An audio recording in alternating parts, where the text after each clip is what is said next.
दररोज सकाळी उठल्यावर या 4 गोष्टी नक्की करा.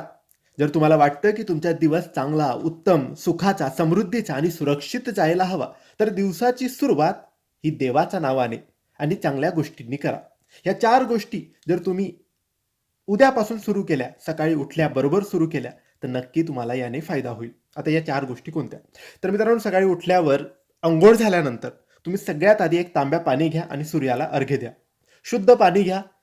स्टीलचा तांब्या असेल किंवा तांब्याचा लोटा असेल, कोणताही असेल, त्याच्यामध्ये पाणी घ्या आणि सूर्यदेवाला अर्घ्य द्या. हे एक काम झालं. दुसरं काम, देवघरासमोर बसा आणि श्री स्वामी समर्थ, श्री स्वामी समर्थ या नामाचा जप 1 माळ करा. तिसरं काम म्हणजे चिमूटभर घरातून साखर घ्या आणि घराच्या बाहेर जाऊन एखाद्या कोपऱ्यात टाकून द्या. ही मुंग्यांसाठी असते, याने पितृ तृप्त होतात. नंतरचं शेवटचं काम आहे ते म्हणजे 10 मिनिटं स्वतःसाठी काढा आणि ध्यानाला बसा. मग ध्यानामध्ये ओम नमः शिवाय बोला किंवा स्वामी समर्थ बोला. श्री स्वामी समर्थ.